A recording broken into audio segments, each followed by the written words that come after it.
Welcome everyone, and this is part of the Labour Party Conference Zoom webinar, and this is Transport for the North, and the subject of our discussion today is the importance of transport investment as part of the North's economic recovery. We've got an excellent panel for you today, and my name's Grahame Morris. I'm a Labour Member of Parliament and a member of the Transport Select Committee, and I'm also co-chair of the Transport Across the North all-party group. I'm delighted we've got my good friend and parliamentary colleague Dhesi, the Shadow Rail Minister. Hi Tan. And Councillor Judith Blake, the leader of Leeds City Council, who's a key player in our efforts here. Councillor Louise Gittins, the leader of Cheshire West and Chester Council, who's also Vice Chair of the Transport for the North Partnership. Jan McKenna, who's the Acting Regional Secretary of the North West TUC. Welcome, Jan. And of course, Barry White, the Chief Exec of Transport for the North. So I'm just going to give you a brief introduction of what we're hoping to cover today, and then I'm going to hand over to each of the speakers on our panel to give you a 5-minute briefing on the issues as they see them, and hopefully some food for thought for people who are participating and for questions. So one of the key themes and points of discussion is the importance of transport investment post-COVID. It's a key element of the plan for economic recovery for the whole of the country, but in particular for the regions of the north of England. Another point is in relation to connections within the north and the significant improvements that we need to see. So the issue of not just inter-regional connectivity, but intra-regional connectivity as well. So I'm hoping that we're going to cover that during the course of the discussion. The other thing that I want us to look at is that the issue of whether investment that we're all, lobbying for, we recognise there's a need. We want to ensure that as part of levelling up of the North's economy, that investment is sustainable and that it's agreed in consultation with local partners, so it isn't a top-down programme. We want it to be inclusive and sustainable. So with that, I want to go to our first panel member, my dear friend and colleague Dhesi, and this is a big day with the announcement that's been slipped out in relation to rail franchises, which I'm sure you're going to tell us about. So over to you, Tan. Thank you very much, Grahame, and it's a pleasure to be here. And thank you also for Transport for the North for connecting up and wishing to hear the Labour perspective through this Labour Connected meeting. Grahame, I think you've eloquently highlighted some of the key issues in terms of what is important for Transport for the North. The government is talking about levelling up. It wants that connectivity to be there for all parts of our country, and as yet that has not been achieved because, as I have spoken with many of my colleagues, whether it is parliamentary colleagues like Grahame or whether it's the Metro mayors, so I've had meetings with the likes of Andy Burnham from Manchester, Steve Rotherham, Jamie Driscoll from North of the Tyne, and others, and they are all exasperated at the fact that they have not got control over what's happening with regards to the North, and they want more, not only more investment, but to be actually brought into the 21st century. It's simply unacceptable that many rail services there are so slow. You'd think that, are you in England or Britain, or are you in some other country? We simply haven't had the focus in terms of increasing capacity or increasing electrification or using technology like hydrogen or battery power. So all of those things are important. And I can assure you that, look, under Sir Keir Starmer's leadership, the Labour Party is very much committed to the rail network. Is part of our green industrial revolution. We want to decarbonize our economy, and rail plays a significant part of that. In terms of our outlook, as Grahame just mentioned in his intro, there was a huge announcement that came in today from Grant Shapps, the Transport Secretary, in terms of the emergency measures agreements. What we have been saying is that, look, it's simply unacceptable that billions of pounds of taxpayer money has gone into those over the last few months, and there is little to no transparency for us. We have not been able to scrutinise in the House of Commons as to what that is, and you'll also be amazed to hear that more than £200 million has already been given to the rail operators. And what we said is that, look, we know that because of the pandemic, it will be very, very difficult to get capacity and numbers at pre-COVID levels. So the only way to achieve that is to be bringing rail back into public ownership, and to be making sure that we invest heavily in rail with a long-term vision. Unfortunately, that hasn't happened. And what has also been very disconcerting to see is during this pandemic, when millions are on the verge of losing their jobs and the economy is not in a nice place, that more than £100 million have been given to shareholders of those companies that have received significant sums of money as well. But look, you know, that's why what we want from the government is, once those rail operators, the franchises, they've in effect been taken back into public ownership. But what we want is that we want to invest and support the government wherever possible. And in that regard, what I mean is the major infrastructure projects, whether that's HS2, whether that is Northern Powerhouse Rail, the Trans-Pennine upgrades. And we have been pushing the government and supporting the government to say, look, okay, we need to see this investment. And in effect, actually, with regards to the HS2, what we said is that it would have been better to start to build that out from Birmingham and up north, rather than from London going up north as well. And also with respect to HS2, I know that our colleagues in Manchester and elsewhere, what they are more concerned with is how the east-west connectivity is maintained, rather than just a north-south. So there are many things that are of interest, not just to yourself, but you can rest assured that under this Labour leadership and under with myself, that we intrinsically get rail.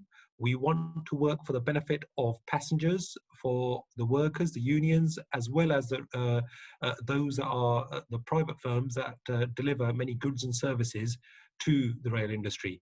But you know, with those few words, I will take your leave. But I look forward to answering your questions. And thank you once again, Grahame, to yourself and Transport for the North for all that they're doing. And it was wonderful also to meet up, albeit via Zoom, with Barry White recently as well. All the best. Marvellous. Thanks very much, Tan. That's really illuminating and informative. And you know, there are some questions at the end. If you're able to stay with us, that would be much appreciated. Could I call on Councillor Judith Blake, the leader of Leeds City Council, now to give us a presentation? Thanks, Judith. Thank you, Grahame. It's really good to see you on the call today. And hi, everybody. I think we're going through one of those moments in time where you prepare what you're going to say, and then you listen to the 1 o'clock news, and everything you've said gets wiped off the page.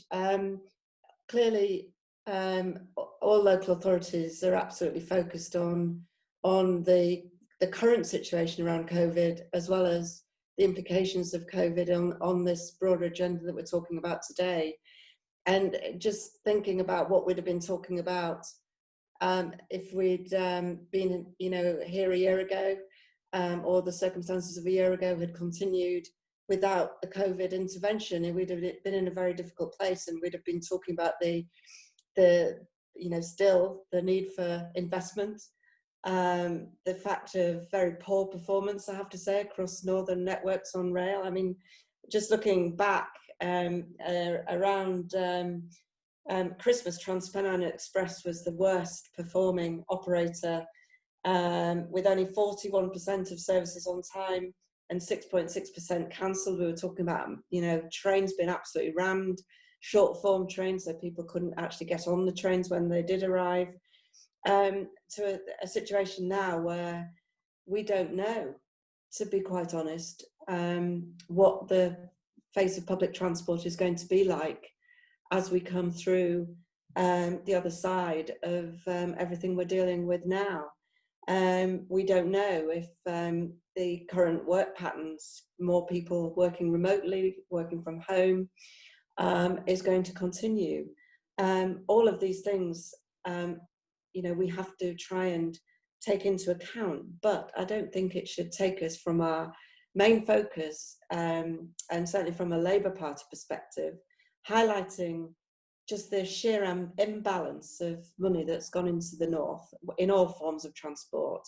We tend to talk about rail a lot, but of course Transport for the North is responsible right across the piece.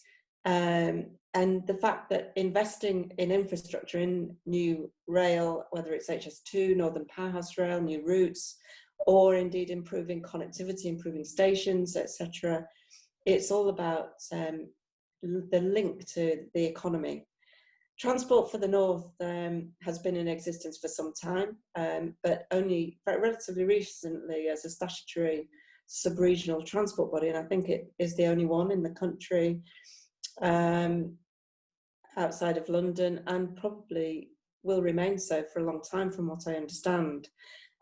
We based all of our submission, our evidence, on our independent economic review commissioned by the Northern Powerhouse Partnership.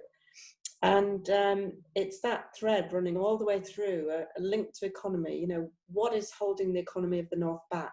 And so many times it comes up about poor connectivity, inability of people to be able to travel to the jobs that are created, or to the training that's created, or even worse, that they can't afford to travel by public transport. And that is such a divide that we all have to be mindful of. So the real focusing point in terms of, I think, how we move forward came from our response to the timetable disaster. And then, I was asked to lead a review on behalf of Transport for the North with, I have to say, a series of rail ministers. They tend to move portfolio quite frequently. And the main findings were that, the reason why things went so disastrously wrong was too much is centrally managed, lack of accountability at a local level, lack of transparency, people not being told what was happening, and a lack of recognition that it's the local input through proper devolution that actually will make the difference. Obviously, we're expecting a devolution white paper coming up in the next few weeks if things go to plan. I'm not sure what the transport elements of that document will look like, and I really look to Grahame and to Tam to really help us to just get over how important it is that we get more local control, whether it's around investment decisions or different routes, or all of those things that are so important to us. But the real thing that was so shocking is across the whole of the industry, and I'm talking about rail, but also I think this does hold true for buses as well, unfortunately, is that the passengers, the travelling public, are often the last consideration in any decisions that are made. And it's not surprising that the wrong decisions are made so often, because there's not due account taken of what will be acceptable and what the needs are. So we're very much in favour of Transport for the North making a real pitch in terms of investment for the big schemes, but also it's about the local connectivity.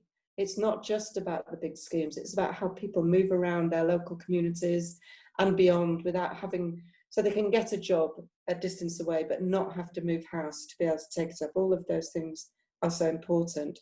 We all across the region, across the north, are putting forward our regional economic recovery plans post-COVID, and transport, I know, will be absolutely central to that. It really is a concerning time. I'm really interested in the franchise decision announcement today. I think that is it's something we must seize as an opportunity and really start to shape how we want our services to be run in the future. But so much to discuss, Chair, and I think I'll leave it there, and then we can pick the detail up in any of the questions that come in. Thank you.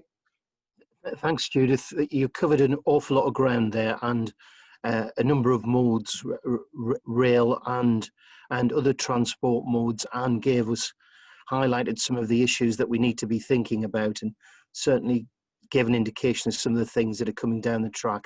So thanks very much, Judith. And again, we have some questions that would value your contribution on towards the end.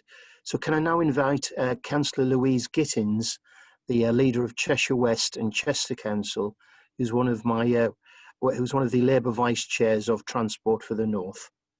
Thanks. Louise? I've just had a message from Louise. Yes.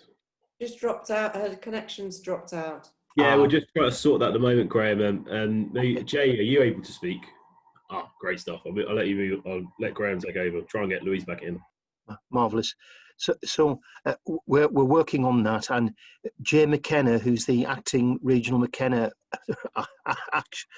acting regional secretary of the Northwest TUC, and I'm sure you're going to mention something about decarbonisation and the need to take the workforce, the many tens of thousands of people employed in the industry, forward on any plans that we have.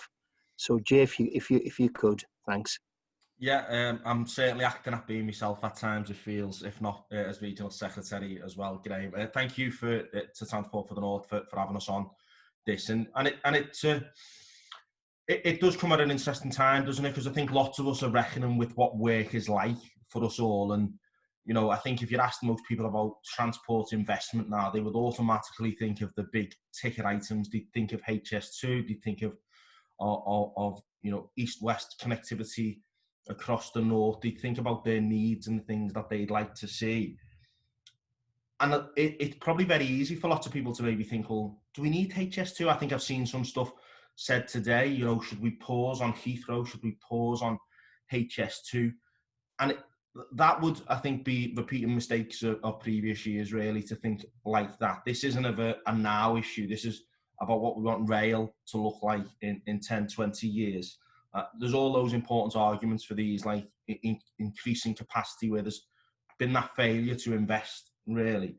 But it does come at an interesting time about maybe what we want that industry, what we want transport to look like moving forward. And you mentioned decarbonisation, Grahame. You know, that is as much in buses as it is in trains. My colleagues in Leeds, who Judith and others will know, you know, who've been talking about this, they know that there's a very real impact on those manufacturers of buses as well. So when we talk about levelling up, when we talk about rebuilding the economy, this isn't just about having transport networks that maybe get people to and from work. It's that building that infrastructure itself creates good jobs for people, makes people feel like there is something for them in this. And this morning I was on a Resolution Foundation talk, listening to Andy Burnham and the Resolution Foundation talk about prosperity and what do people want to see. You know, the inequalities narrowed, and they talked about inequalities in infrastructure spend and inequalities in income. And they were a bit surprised that lots of people had cited income, because I think too often when people hear about some big investment projects, they think of a big thing being built, but it never feels like it benefits them. And I think when we talk about transport investment, and the Labour Party's been doing this a lot, it's about how it will benefit communities. It will benefit through the creation of good jobs. You know, the idea that I might one day be able to get on a train in Liverpool and not just it be reliable, but get me to beyond Manchester at a decent time, opens up job opportunities for me and for many others, and the same coming the other way, that people in Leeds and Sheffield might want to come and work or live in Manchester and can travel and commute for work in the same way people do in London. And I think that's the great disparity for lots of people. They look at this, but that doesn't mean we just build the same old things. And I know there's talk of hydrogen chains. We were in Parliament last year listening to Alston talk about the opportunities that presents, the electrification of railway lines, that we're still having to have that kind of conversation. And many of us in the north, many people, certainly I go to London, they came up north and made that great journey that it sometimes feels like for them, and got on and seen the state of the trains and transport that people have to put up with, they would be surprised. And I think it isn't spoken about enough because many of the journalists who report on it aren't based up here. But thankfully, the good media we have across Liverpool, the MEN, Yorkshire Post, are talking about this and are getting it on the national agenda now. But if we're going to do this investment, we've got to be clear what we want to get from it. And in an age where there's lots of demands for government to spend, we've got to try and make that money work that little bit harder for us. And too much of it's leaked out, and today's announcement is maybe a bit of a belated but welcome change from government, that too much money does leak out of the industry. Obviously, we'll await the detail to see what it really means and what their new plans might be. But there's an opportunity to maybe use that money to invest in services, but to create good jobs. I know, let's think about this, unfortunately, for lots of people, in 40 days' time, at the end of JRS, they are likely to be out of work. Highly skilled people working in very skilled jobs in automotive and engineering. There's an opportunity for us to say there, well, we can put you to work. We can put you to work building in the next part of this country, whether that's the north-south with HS2 or east-west with Northern Powerhouse Rail. There's an opportunity there to create some good jobs, and then create good jobs on the network. I speak to colleagues in the RMT and ASLEF and TSSA, and anyone I speak to in that industry loves their job. They love going to work and doing what they do, whether it's driving trains, collecting people's fares on the trains and checking their tickets, selling them tickets at train stations. They love what they do. They value being a part of really an institution in this country, our transport network, and helping people get to work and having their days out.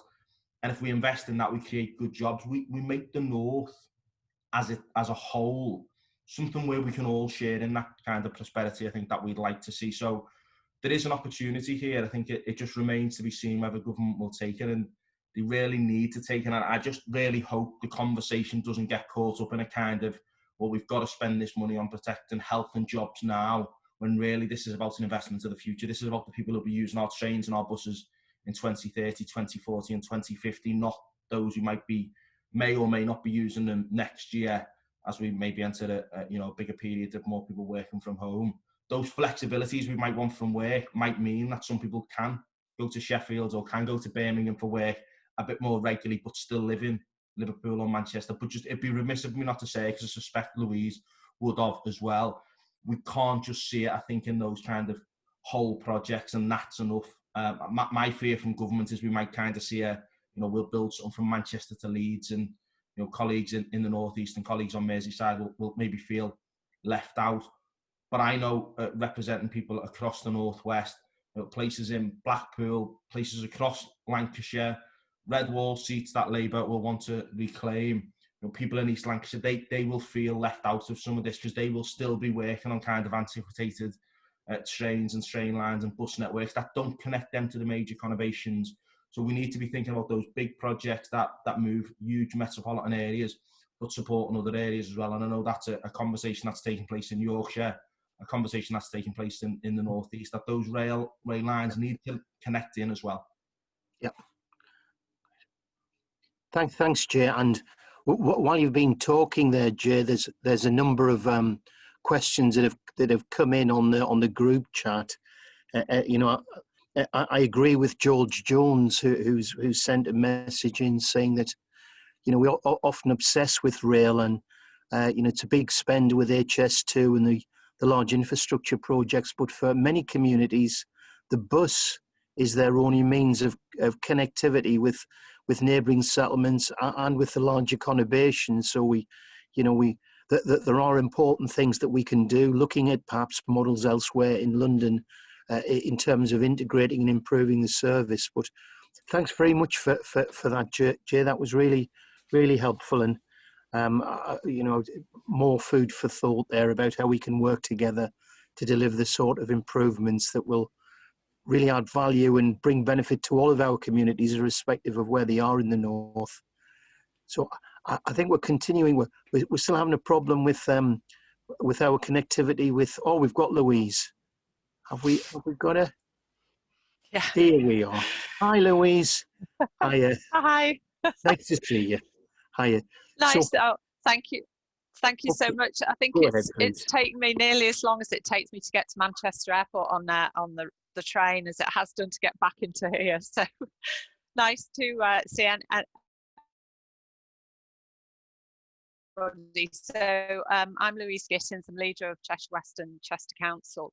And as well as being Vice Chair for Transport for the North, I also sit on the Mersey Alliance, which is a cross-border alliance which links the local authorities in Cheshire, Wirral and North East Wales together. And we have a very clear sort of strategic approach to what we're trying to do. And connectivity is a really important part of that. And Growth Track 360 is a lobbying group that was set up as part of this, which is between the local government in England and North East Wales, but also local businesses as well. And we have a clear plan about the difference that connectivity between England and Wales will actually make. And we reckon that it could create up to 30,000 jobs just in our area alone if we get those connections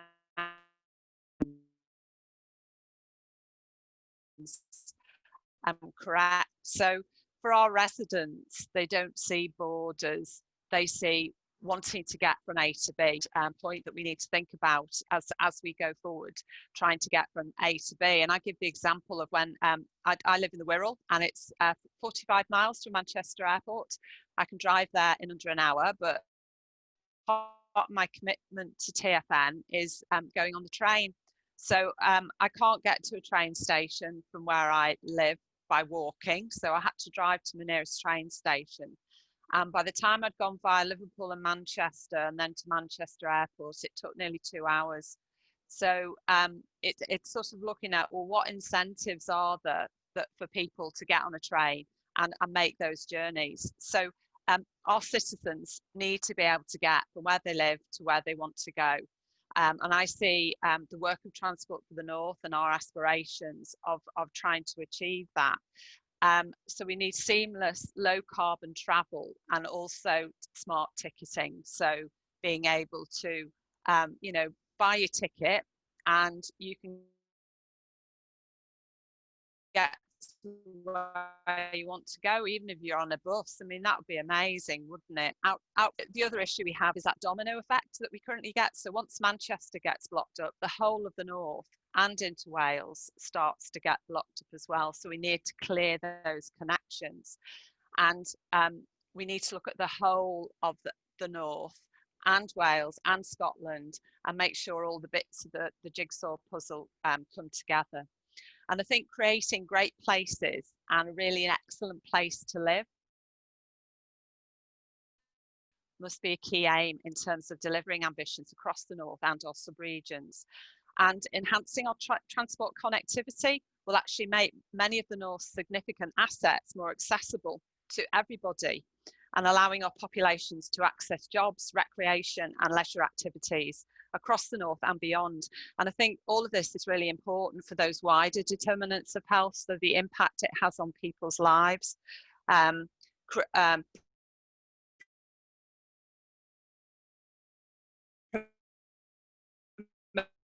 Promoting active travel, impact once in a lifetime opportunity to really make a difference. And if we miss this opportunity now, I think in future years, future generations will look back and say that we failed them. You know, we have many challenges. We need to make sure we get the right investment, and we need to make sure that all those bits of the jigsaw actually fit together. And it needs to be a long-term strategic plan, not just a quick fix or half measure. We need to be brave and we need to be ambitious in terms of what we want to do. And COVID-19 presents us with lots of challenges. and you've probably already said this, but we've got less passengers on our trains. And we need to build back that confidence so that people come back onto public transport and see it not as a, oh, well, I don't really want to do that, but see it as the thing that they need to do to improve lives. And we need to take the public with us. What we're going to do, it's about working with the general public. I'm really pleased now on TfN that we've got rail users group who are representing rail users. So I think that was a significant step forward in terms of what we were doing. So really, to summarise, we need to get all those connections right.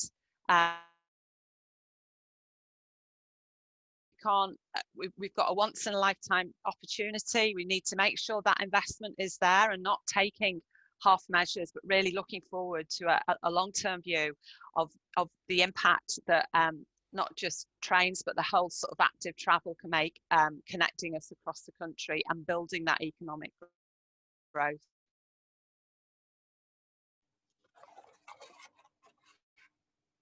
That's really all I want to say. Thanks very much indeed, Louise. That's really helpful, and again, a great insight. And I'm going to call upon Barry White, who's going to give us an overview. And as both you and Judith mentioned, Transport for the North it's the first subnational transport body that's been formed to transform transport infrastructure that is recognised statutorily. So this is important work that we're doing in trying to build into the government's investment plans that will really work and make a difference for our regions and the people that we represent and serve and care about. So, but Barry, if you could round off our discussion, and then we'll move on to questions, if that's okay. Thank you, Grahame, and thank you to all the other speakers as well. I just want to give three broad thrusts of thought about the short term, the medium term, and longer term, and build on some of the comments from the previous speakers. So first of all, in the short term, we've put an economic recovery plan to government that has projects that can get underway and start to be built in the next 18 months. There's then another batch of projects that can start after the next couple of years, and then there's some longer term projects where development work can take place. And that varies from things like smart ticketing to projects like the Carlisle Relief Road that will also unlock land for housing, and that's a really important multiplier effect. Reliability improvements, accessibility at stations, and very importantly, pilots of green technology like hydrogen trains. Some private companies have taken hydrogen trains and spent several £1 million of the shareholders' money developing hydrogen trains to a certain extent. What we now need is, as a country, is to show that we're serious about adopting some of this technology and starting to push forward with it to build on their investment.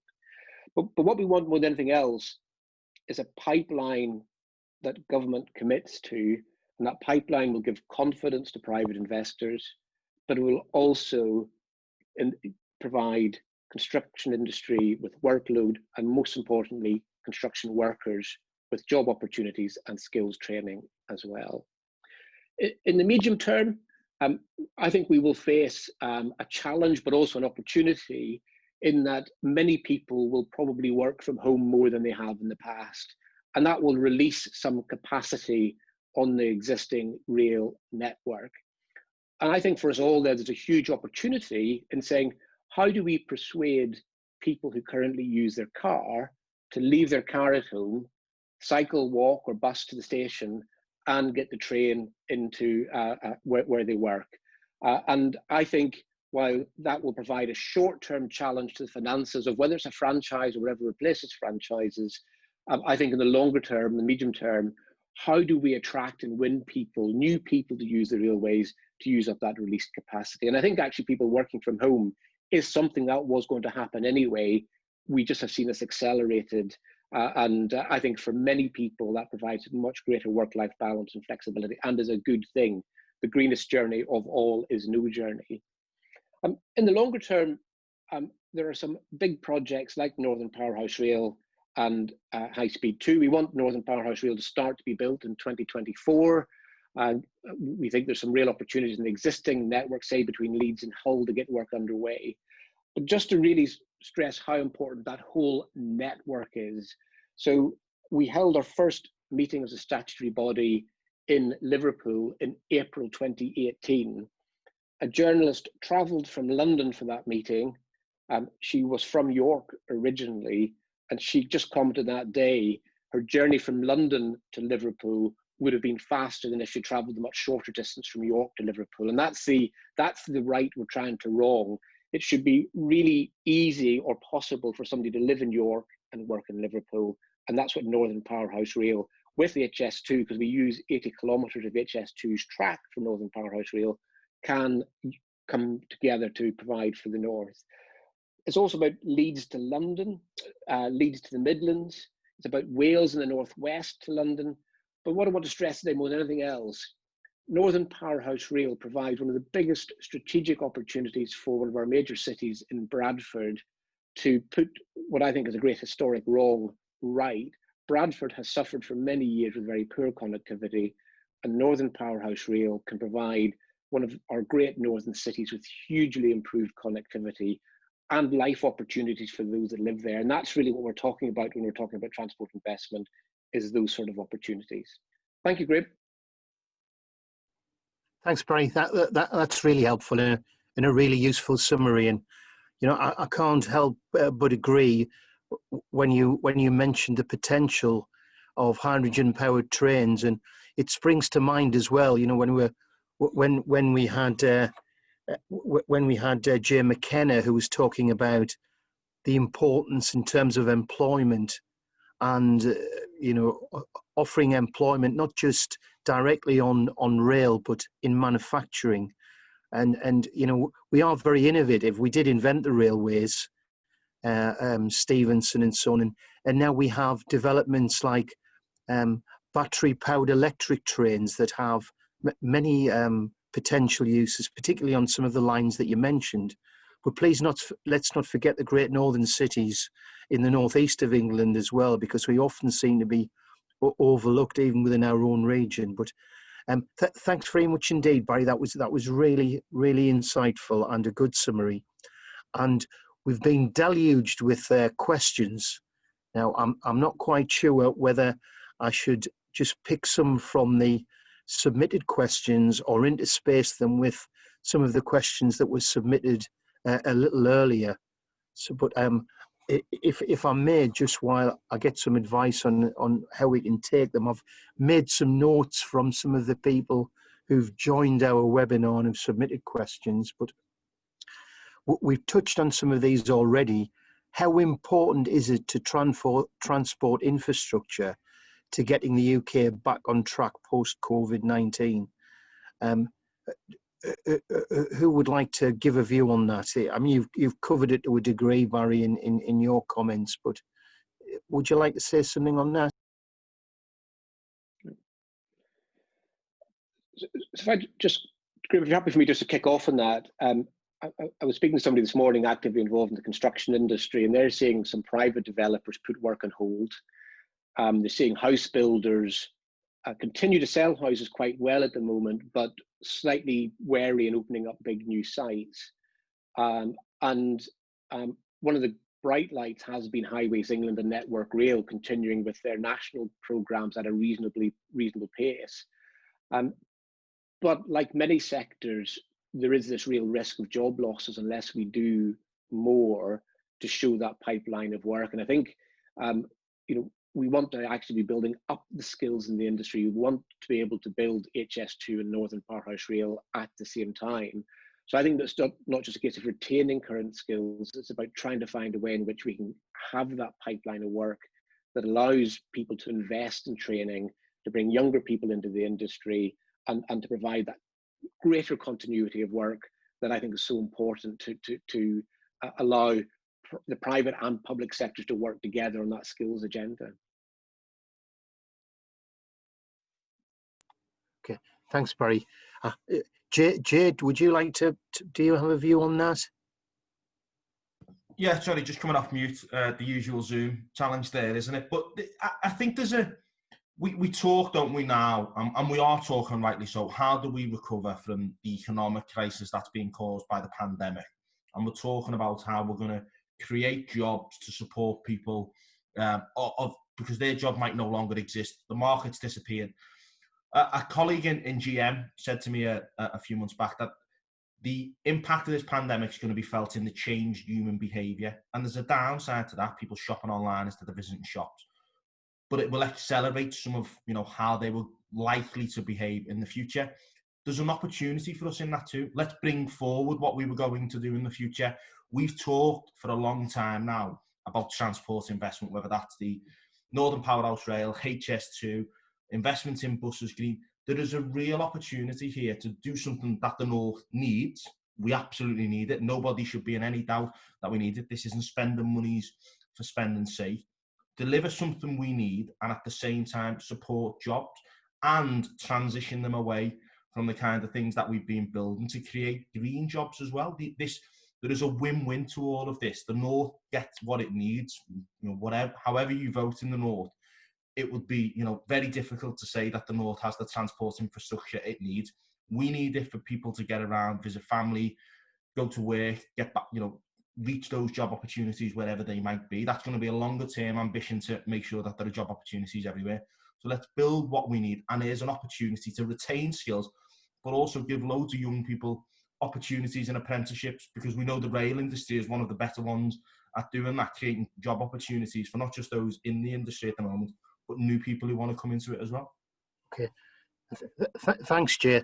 I wonder if I can just take a question or a couple of related ones from the chat that people who are participating have submitted. And one is, could the demise of rail franchising that Tan mentioned earlier make it easier for Transport for the North to develop flexible ticketing across services and perhaps make transport modes, I think it's like intermodal modes, like TfL and their Oyster card system, possible? And there's a similar one that's asking as well about integrated ticketing, yes, and integrated transport services across modes. So I don't know if maybe one of our local government colleagues could take that one. Can you remember to unmute yourself? Thanks. I'm happy to start, Grahame, if you like. Integrated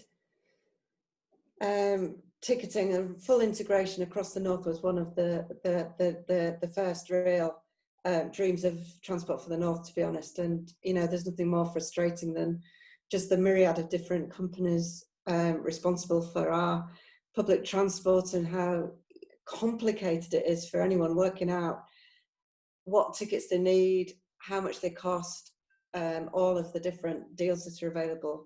And I actually think that the franchising issue is an issue. Certainly, it's been a problem with bus companies, that they have been reluctant to share their data with us. They're sharing, having open data across all of the system is absolutely critical to being able to establish a fully integrated system. So maybe it is an opportunity.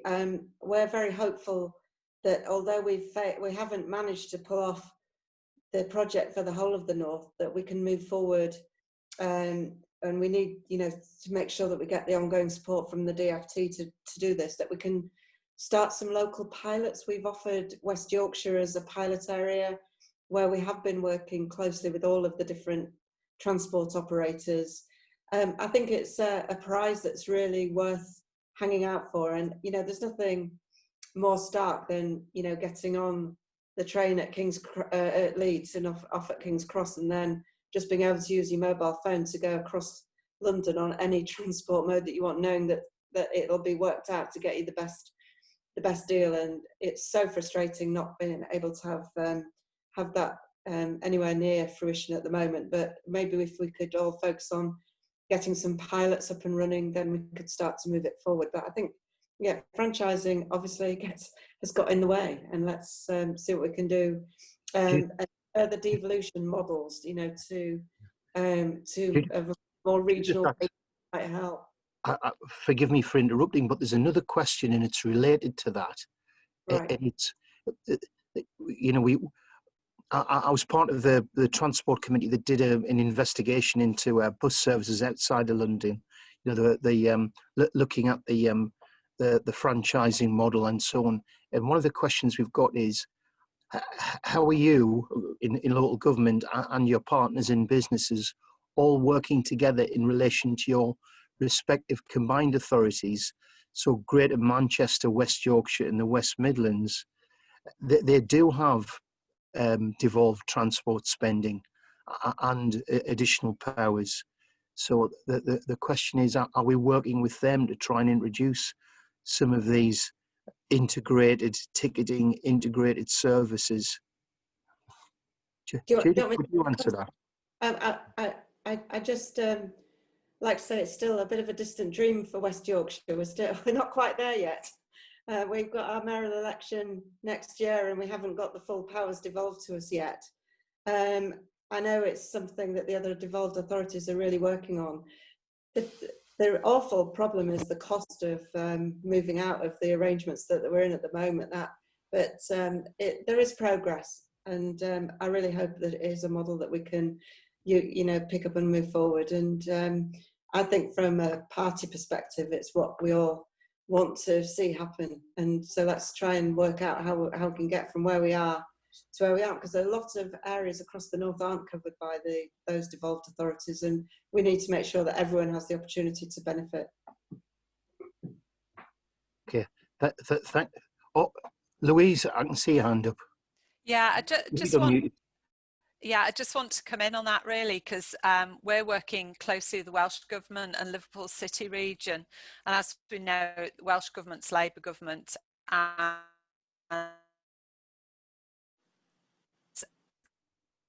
with all of these sort of issues together better, but certainly for us in Cheshire West and the Warrington, Cheshire East area, until we get devolution, it's going to be really difficult for us to do anything. We're hoping to sort of sandwich ourselves in between Liverpool City region and Wales, but as Judith said, we need to have those devolved powers across the north, not just in certain areas, so that we can then start to join them and talk to each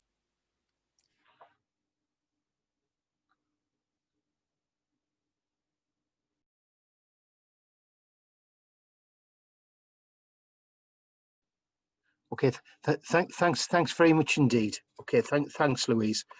I wonder if I can take another question now. This question is: we understand the benefits of transport through a very narrow focus on measures like passenger time saving.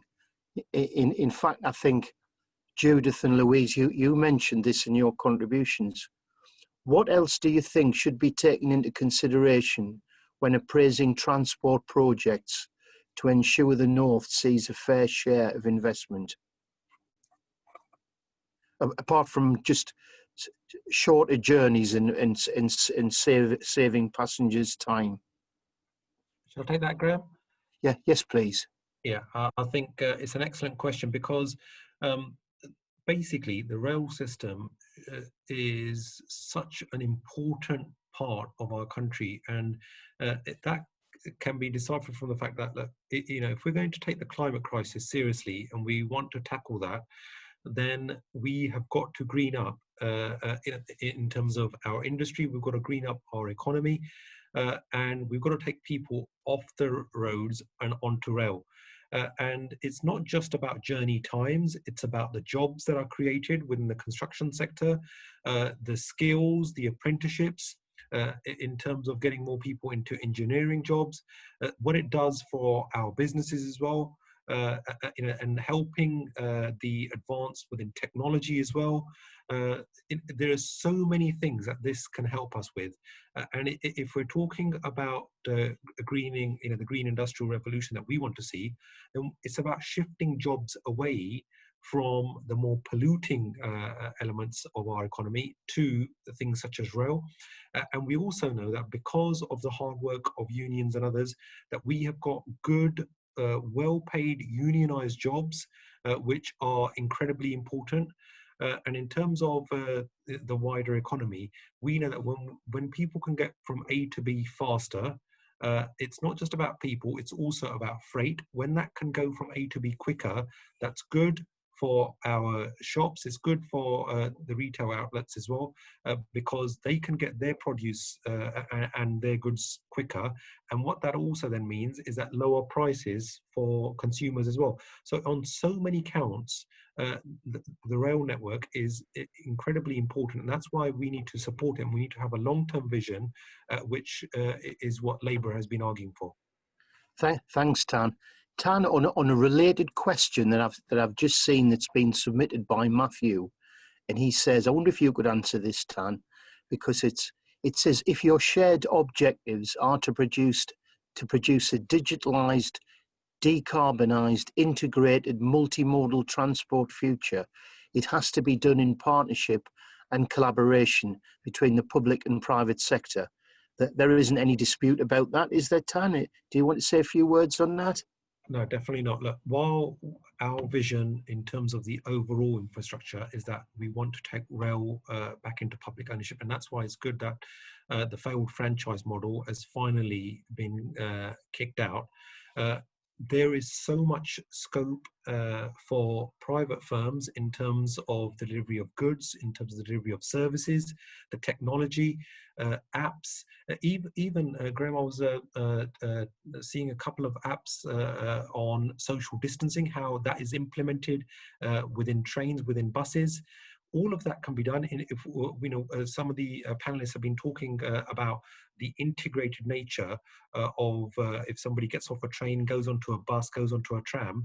They're very eloquently highlighted that point. That can also be done using technology, and that's where we need the best of British businesses to be coming forward with these ideas. And ultimately, if we are good as we once were in terms of leading, we're no longer leading because other nations such as Germany or South Korea, Japan, they've overtaken us simply because we haven't invested. But we should be able to get to a point whereby we are then able to export that technology out to other nations as well. So that would help both private and public sector. But Grahame, I've got to take your leave there. It's been an absolute pleasure. I've now got to go run back into the chamber because there are defence questions, and I want to be able to get into those defence questions as well as make a point of order with regards to these EMAs in the House as well. But thank you so much, Barry, and Transport for the North for organising today. And it's a pleasure to see you, Judith, and Louise and Jay. Thanks for participating, and thanks for your time, Tan. Much appreciated. Thanks for your contribution. Thank you. Okay, I'm gonna take a couple more questions.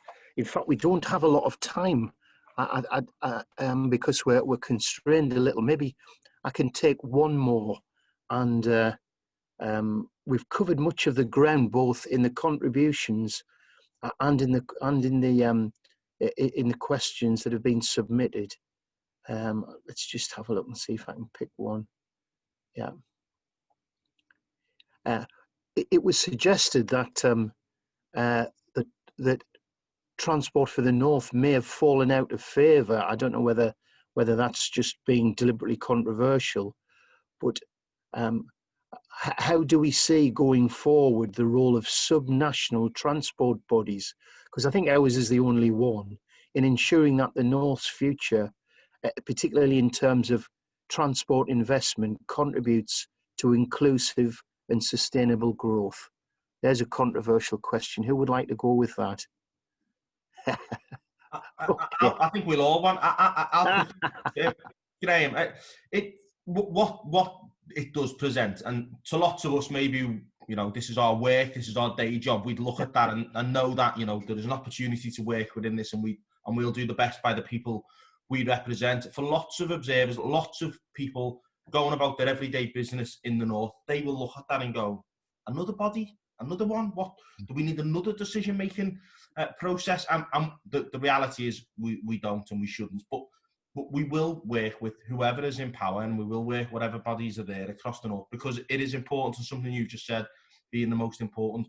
The people of the North have a voice, and they are more determined now than they've ever been before, I think, to use that and use that in a unified way. You know, I'm in the city of Liverpool. You know, for a long time, people would have been parochial about that and never imagined we'd be working with colleagues in Manchester or further afield.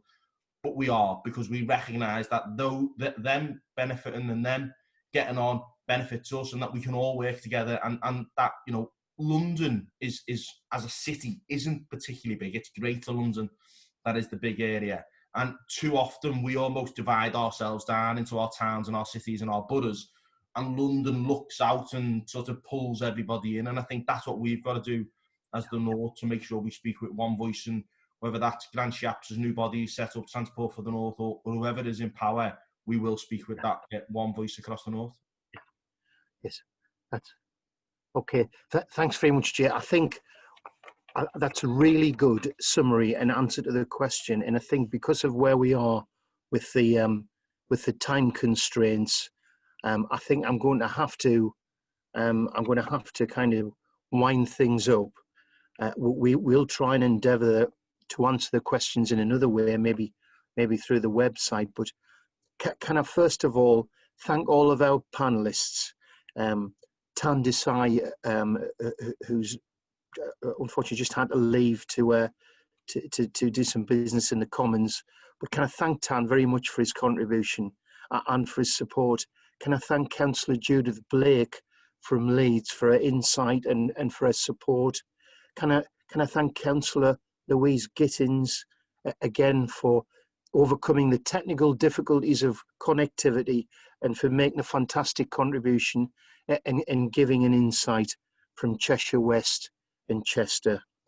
And can I thank Jay as well for your absolutely solid contribution and for pointing out the broader aspects and the value of working together, not just, you know, between neighbouring areas, but across the whole of the North. And Barry, thanks again for your role as chair. This is a unique partnership between the private and the public sector, and your insight and your involvement and direction as chair is truly valued. And I do think that I hope this can be a jumping off point to bigger and better things.